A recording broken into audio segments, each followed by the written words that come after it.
Hi, my name is John Bryant. Welcome to Make It Fun. Today we're going to go over how I made my 2023 Christmas display.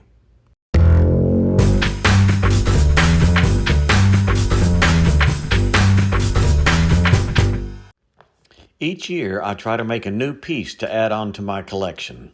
This year I decided to go with a Santa Claus train. Here's a picture of what it looks like when I finished with it so that you can see what we're working towards. The first thing that I had to do was find a picture of a train that I really liked. So I went to iStock.com and found the train, purchased it, and downloaded it.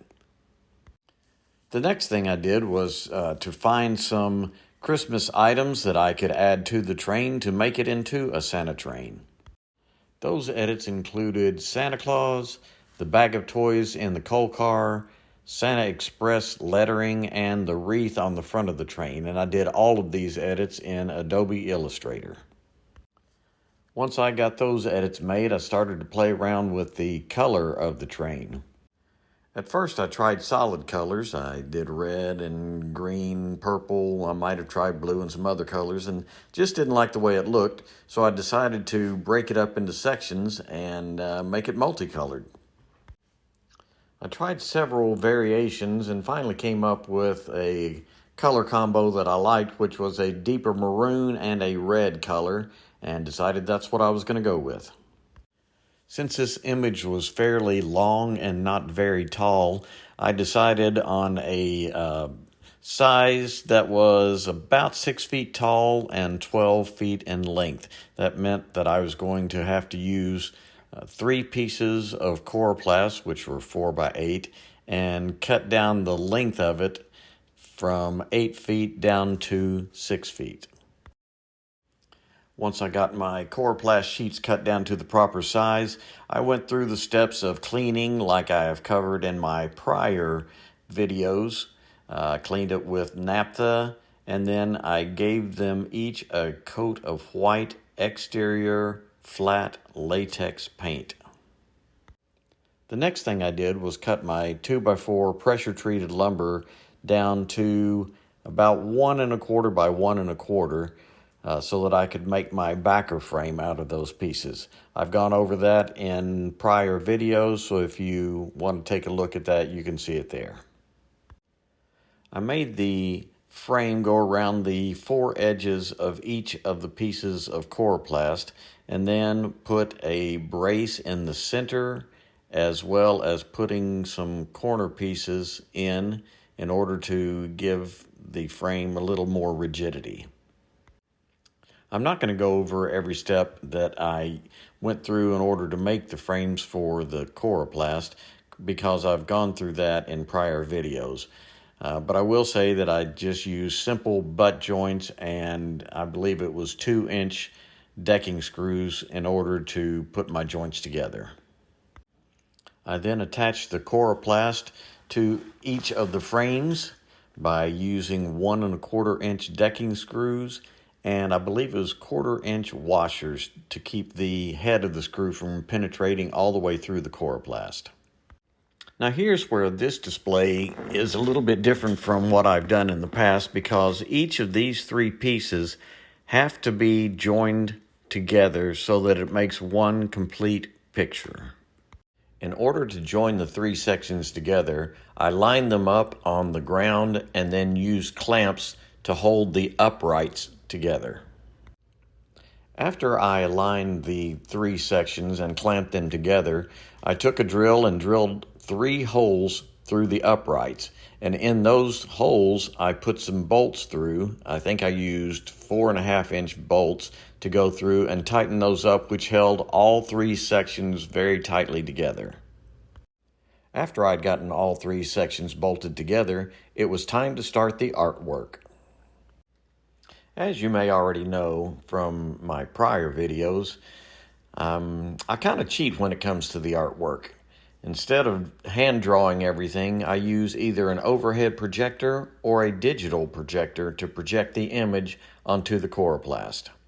Once you have the image projected onto your Coroplast, all you have to do is take your pencil and trace over the lines. As I show a few pictures of the artwork while it's in progress, I'll give you a few reminders, some tips and tricks of painting and why I use certain paint and all that kind of stuff. After you've gotten all your drawings done in pencil, you'll want to take a permanent magic marker and go over all your lines.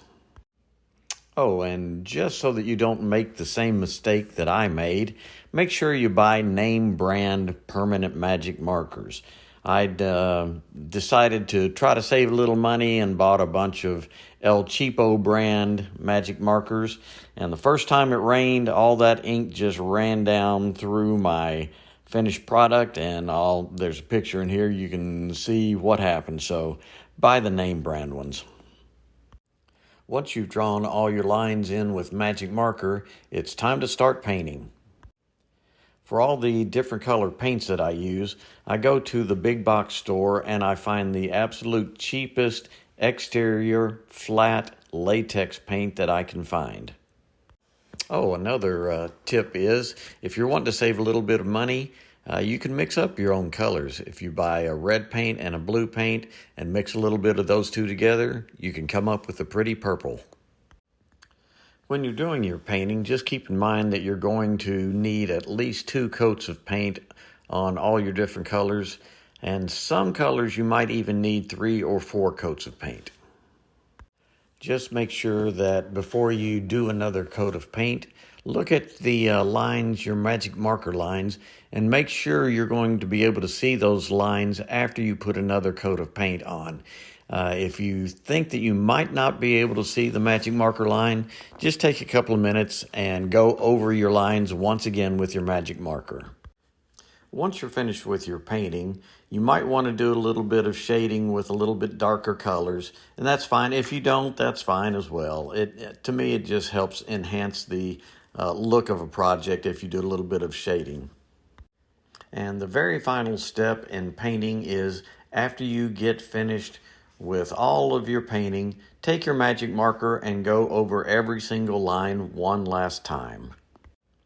I knew that with this particular display piece being 6 feet tall and 12 feet long, that it was going to act like a giant sail out in my front yard, so I put in a little extra effort in trying to anchor it. I used 4 pieces of 7-foot long, 3/4 inch electrical conduit as the stakes for this display, and I also put in 8 guy wires, 4 in the front and 4 in the back, and it held really well. We had a few strong winds during the Christmas display season, but everything held up just fine.